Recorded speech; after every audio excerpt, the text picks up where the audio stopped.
안녕하세요. 틈틈이와 알아보는 미국 주식 틈틈입니다. 오늘은 우리한테 고릴라 글래스로 너무나 익숙한 기업이죠. 코닝, 티커 GLW. 이 기업 하나만 제대로 파헤쳐 봅니다.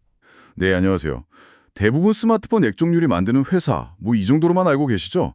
그런데 오늘 우리가 들여다볼 코닝의 진짜 모습은 그보다 훨씬 더 복잡하고 어쩌면 훨씬 더 폭발적일 수 있습니다. 맞습니다. 최근에 주가를 보니까 연초 대비해서 67%나 급등했더라고요. 시장이 아주 그냥 열광하고 있어요. 그래서 오늘 저희의 미션은 명확합니다. 과연 코닝이 이 유리 회사의 껍질을 깨고 AI 시대의 새로운 주인공으로 떠오른 건지, 아니면 그저 위험한 거품에 올라탄 건지 그 실체를 한번 파헤쳐 보는 거죠. 아주 중요한 질문이죠. 그 67% 상승의 중심에는 바로 AI 데이터 센터라는 거대한 태풍이 있거든요. 코닝이 지금 딱 그 태풍의 눈에 들어가 있는 형국입니다. 바로 그 이야기부터 시작해보죠. 최근에 3분기 실적이 나왔는데 이게 정말 놀랍더라고요. 매출이 14% 늘었는데 주당 순이익, EPS는 무려 24%나 뛰었어요. 보통 이익 증가율이 매출 증가율보다 높으면 수익성이 좋아지고 있다는 신호로 보잖아요. 네, 그게 일반적인 해석이죠. 그런데 코닝의 경우엔 그보다 더 깊은 의미가 있습니다. 그 이익 성장을 어디서 끌어왔는지를 봐야 해요. 바로 광통신사업부, 그중에서도 데이터 센터에 들어가는 엔터프라이즈 매출이 3분기에만 58%가 폭증했습니다. 58%요? 와, 이건 그냥 성장이 아니라 폭발 수준인데요. 이게 전부 그 G&A 데이터 센터 짓는 것 때문이라는 거죠? 그렇습니다. 여기서 스케일 아웃이라는 개념을 이해해야 하는데요. 구글, 마이크로소프트 같은 거대 기업들이 AI 모델을 더 똑똑하게 만들려고 수십만 개의 GPU를 그냥 거대한 창고에 쫙 깔아놓고 서로 연결하고 있거든요. 알 것 같아요. 그러니까 AI라는 거대한 뇌를 만들기 위해서 신경세포인 GPU를 계속 옆으로 이렇게 이어붙이는 거군요. 그리고 그 신경망 역할을 하는 게 바로 코닝의 광케이블이고요. 네, 정확한 비유입니다. GPU와 GPU 사이를 잇는 모든 링크에 코닝의 광섬유가 들어가는 겁니다.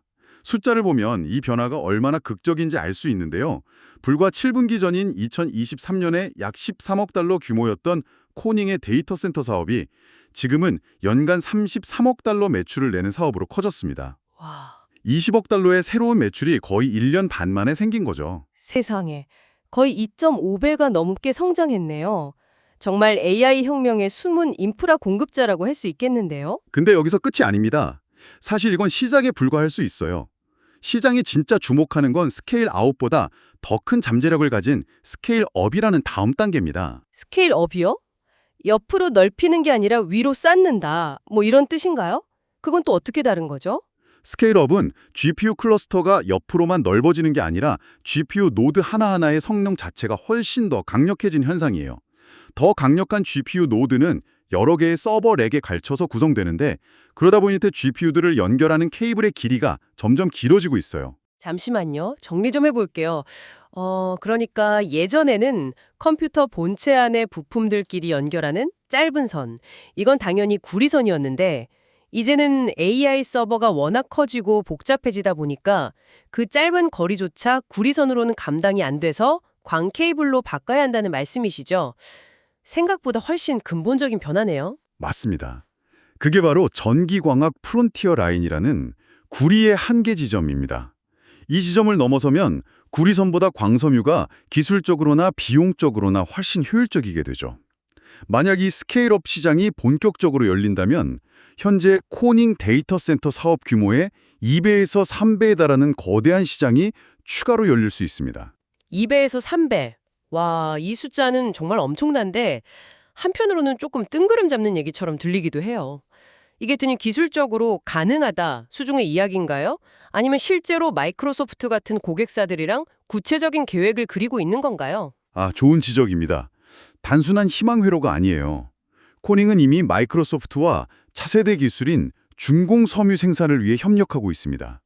이건 단순한 공급 계약을 넘어서 다음 시대의 데이터 센터 표준을 함께 만들어가고 있다는 의미죠. 와, 지금까지 들으면 이건 거의 제2의 엔비디아 스토리 같은데요. 그런데 주식시장에 공짜 점심은 없잖아요. 이렇게 장밋빛 전망만 가득한데 제가 놓치고 있는 함정은 없을까요? 분명 어딘가 불안한 구석이 있을 것 같은데요. 당연히 있습니다. 그리고 그 함정은 아주 깊고 치명적일 수 있습니다. 시장은 이미 지금 나는 모든 장밋빛 기대를 가격에 전부 다 반영해버렸거든요. 아, 그게 바로 밸류에이션 문제군요. 맞습니다. 현재 코닝의 주거수익 비율 PE가 약 95배에 달합니다. 95배요? 와, 이건 거의 회사가 앞으로 단 한 번의 실수도 없이 모든 계획을 완벽하게 실행해낼 거라고 믿는 수준 아닌가요? 작은 실수 하나만 나와도 주가가 그냥 박살날 수 있는 살얼음판을 걷는 것과 같은 밸류에이션이네요. 정확합니다. 프리미엄이 잔뜩 붙어 있는 거죠. 그리고 더 근본적인 위협이 있습니다. 바로 AI 투자 절벽 리스크입니다. AI 투자 절벽? 네, 지금의 성장은 전적으로 하이퍼스케일러들의 막대한 투자 덕분인데 그들의 투자는 영원하지 않습니다.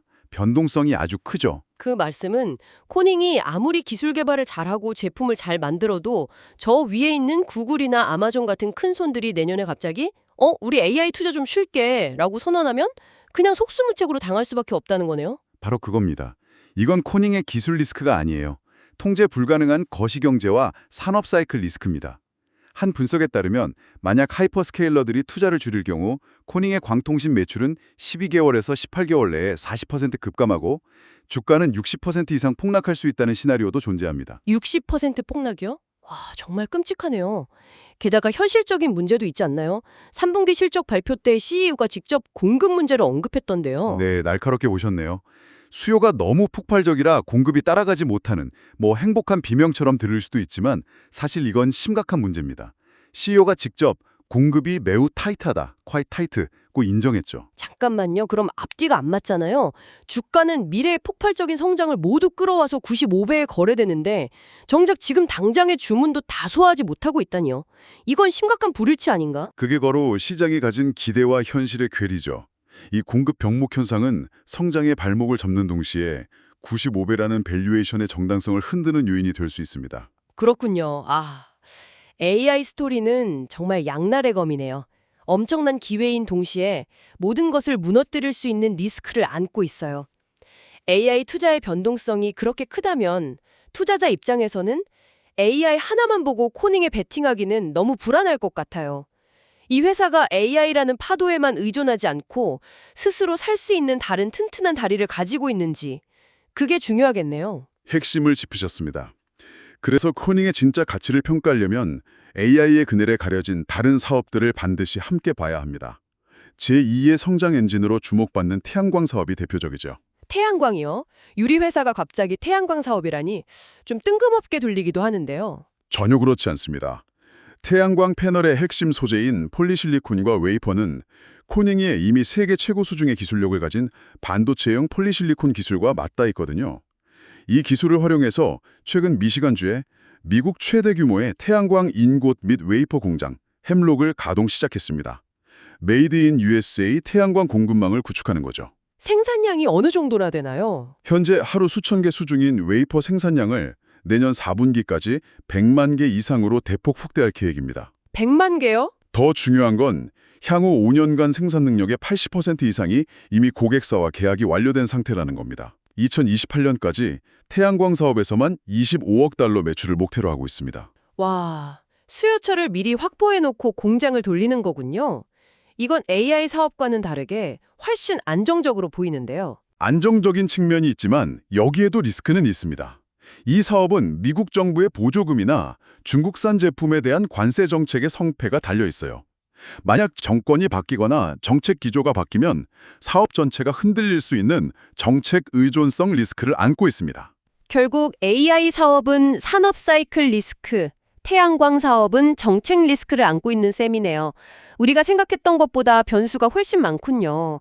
그렇다면 정말 흔들리지 않는 코닝의 본업이라고 할 수 있는 고릴라 글래스는 어떤가요? 이쪽은 든든한가요? 네, 바로 그 특수 소재 사업부가 코닝의 진정한 안전판 역할을 합니다. 특히 애플과의 강력한 파트너십이 핵심이죠. 애플은 아이폰과 애플 워치 커버 글라스 생산을 위해서 코닝의 켄터키 공장에 25억 달러를 투자했고요. 이곳에서 독점적으로 생산합니다. 애플이라는 거대한 고객이 장기 계약으로 묶여 있으니 여기서 나오는 현금 흐름은 정말 안정적이겠네요. 맞습니다. 그래서 코닝을 정리해보면 이런 그림이 그려집니다. AI 광통신이라는 고위험 고수익의 창, 태양광이라는 정책 변수에 노출된 두 번째 창, 그리고 특수 소재라는 절대 부서지지 않는 방패. 이 세 가지를 함께 봐야 코닝의 전체 모습이 보입니다. 알겠습니다. 그런데 이렇게 AI, 태양광 같은 신사업에 대규모 투자를 하고 있는데 회사 재무 상태는 괜찮은가요? 성장을 위해 너무 많은 빚을 지고 있는 건 아닌지 걱정되거든요. 아주 중요한 질문입니다. 아무리 성장 스토리가 좋아도 재무가 부실하면 모래 위에 성을 쌓는 것과 같으니까요.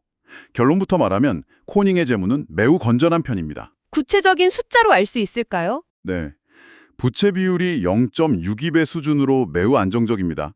신용평가사에서도 투자 적격 등급을 유지하고 있고요.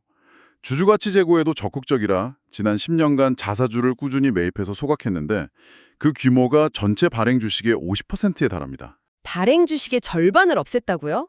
와, 주주 입장에서는 정말 고마운 일이네요. 혹시 재무적으로라도 불안한 점은 없나요? 한 가지 체크 포인트가 있습니다. 단기 부채 상환 능력을 보여주는 유동 비율은 1.56으로 양호합니다. 그런데 재고를 제외하고 정말 현금화하기 쉬운 자산만 따지는 당좌 비율은 0.93으로 1보다 낮습니다. 잠깐만요.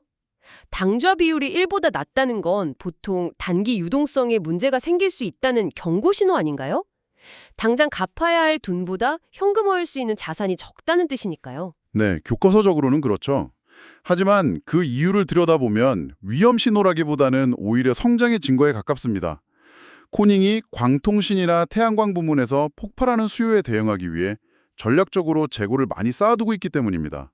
미리 원자재나 완제품을 확보해 놓은 거죠. 아, 그러니까 나갈 돈이 아니라 나갈 물건이 많아서 생긴 일시적인 착시 현상 같은 거군요. 정확합니다. 좋은 문제라고 할 수 있죠. 다만 말씀하신 대로 이 재고가 정말로 빠르게 매출로 이어지는지는 앞으로 실적 발표 때마다 꾸준히 추적해야 할 가장 중요한 지표 중 하나입니다. 네, 알겠습니다. 오늘 정말 깊이 파고들었네요. 정리해보면 코닝, 티커 GLW는 AI라는 거대한 성장 엔진을 갈았지만 95배라는 살얼음판 같은 밸류에이션 부담과 AI 투자 절벽이라는 치명적인 리스크를 동시에 안고 있습니다. 그 리스크를 방어하기 위해 태양광과 고릴라 글래스라는 방패를 들고 있지만 이 방패들 역시 완벽하지는 않고요. 정말 기회와 리스크가 팽팽하게 맞서고 있는 흥미로운 상황이네요. 네. 투자자에게는 바로 그 팽팽한 균형점 위에서 어느 쪽으로 무게추가 기울 것인지를 판단하는 어려운 과제가 남은 셈입니다. 자, 구독자 여러분은 코닝의 미래를 어떻게 보시나요? 제2의 엔비디아일까요? 아니면 위험한 거품일까요? 댓글로 여러분의 생각을 자유롭게 남겨주세요. 여러분의 날카로운 분석을 기다리겠습니다. 오늘 저희가 깊게 다루진 않았지만 이런 생각도 해볼 수 있을 것 같아요.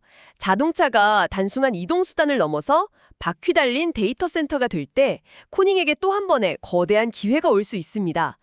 차량 내 수많은 디스플레이와 센서를 보호하는 특수 유리, 그리고 차량 간 통신을 위한 광섬유까지. 어쩌면 코닝의 다음 스프링보드는 AI가 아니라 자동차 산업이 될 수도 있지 않을까요? 아주 흥미로운 관점이네요. 자율주행과 커넥티드카 시대가 본격화되면 코닝의 기술이 활약할 무대는 지금과는 비교할 수 없을 정도로 넓어질 수 있죠. 오늘 밤 자기 전에 한번 생각해 볼 만한 좋은 화두인 것 같습니다.